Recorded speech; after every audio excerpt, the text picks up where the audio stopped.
Hello, welcome to this Sunday morning session. So, I would go live, but anytime the wind blows, my internet gets weird, and it's just not worth the hassle. We'll have to schedule that for a good day when I can stand on one toe and spin around. Um, my little ritual to make the wind stop. Anyway, so um, I wanted to talk about spiritual tune-ups, right? So everybody has something that they do. They pray, they meditate, um, light candles, or all of the above, and other things too. And we can do really, really well by ourselves and working with our higher power, working with our own elements, right? And then there are times when things happen in life, humaning happens. It impacts our vibe, things outside of us beyond our control. And so those types of things can throw you off to where you need a tune up, a spiritual tune up. Because what's happened is whatever incident has happened or um, change in vibe that's going on, whenever that happens, it affects your energy. And so sometimes we are so caught up in the weeds that we just, you know, need a tune up. Just not quite right.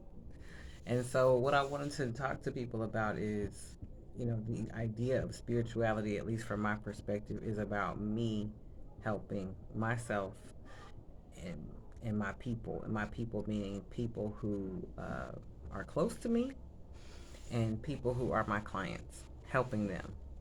But I'm not in a position to help you and be your ruler. No, that's not my vibe. My position is to help you see what you can do and help you when you need it to, move forward. And I say this because that's how I've been treated. Any types of, spiritual interactions or dealing with people that wanted me to do things that were beyond what felt like comfort to me, I wasn't into it. So I'll give you a minor example. I was in a Facebook group, and this particular group wants you to go to another website to sign up, which is not abnormal. Okay?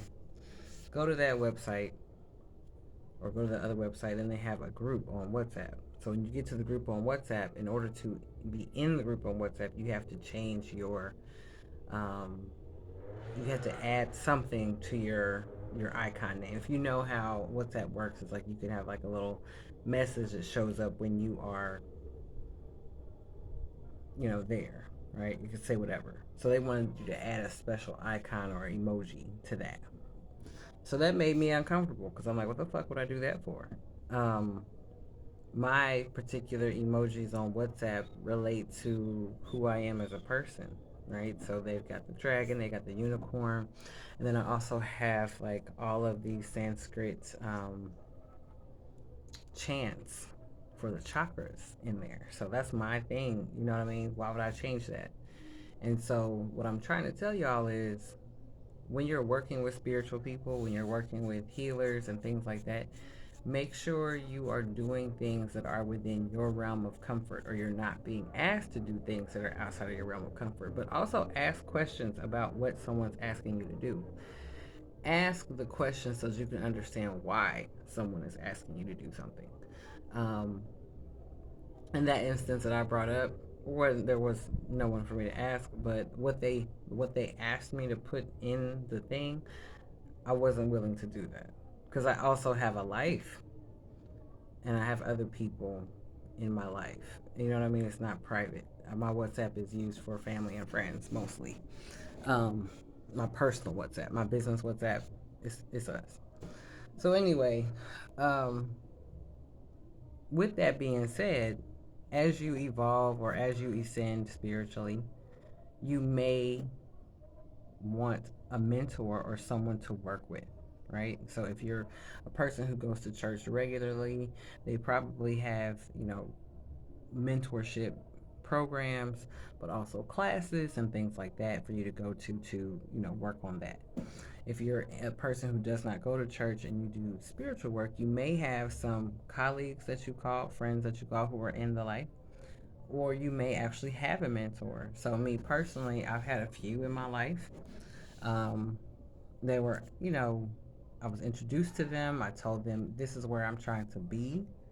This is where I'm trying to go with my spiritual journey. And they said, okay, I can work with you.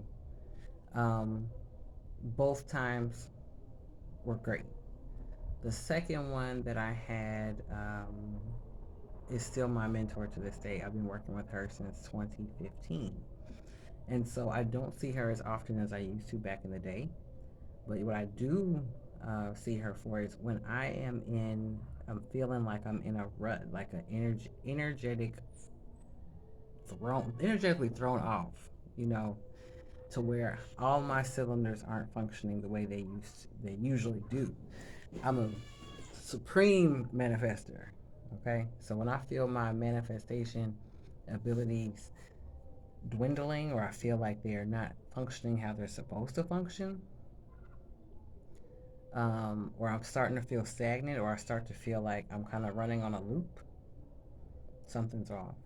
And so, usually, what we do is we work together on that. And so, recently, um, I did have that feeling like something's not right. And reached out to her to say, hey, something's not right. I need some help. And she said, you want A or you want B? I chose B, which was a mentorship session.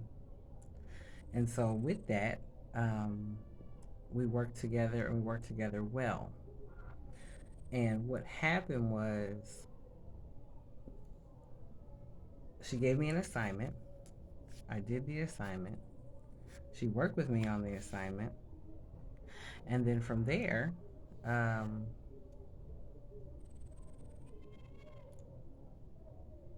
I've released the energy. I mean, the what was keeping me stagnant um, was released, all by doing a specific task. It's nothing crazy. It was a writing assignment. So I did that, and sure enough, things changed like within the hour. So within the hour, I experienced a complete flip in my environment, in what's going on around me. So I'm a firm believer in what you're seeing on the outside of you is a reflection of what you're seeing inside of you. So how do we fix that?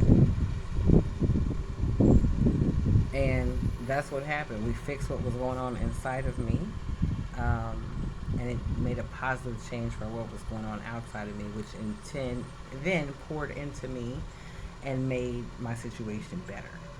So I'm very, very, very excited about that, but I'm also excited about doing that for other people too. I do that for other people.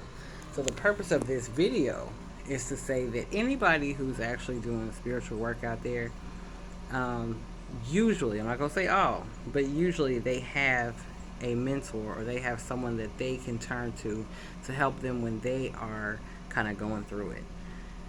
Spiritual work, um, on it, no matter if you're doing it from a religious perspective or just purely spiritual, it is a journey, and it is great when you have someone that you can trust who is willing to let you grow and be you, um, in that process. And so I appreciate all the people. I have my mentor, but I also have my colleagues, my friends who work with me as well, and we have a nice little community. Um, and even if that community is me and them, me, you, me, you, me, you, one day we'll all get together and become a better community. I think at this point now I'm starting to like introduce my people to each other, which is amazing. But make sure that when you're doing your spiritual journey, you have people around you that you can trust, to bounce ideas off of, talk to, and say, "Hey, is what do you think about this? What do you think about that?" Because it helps. And be safe.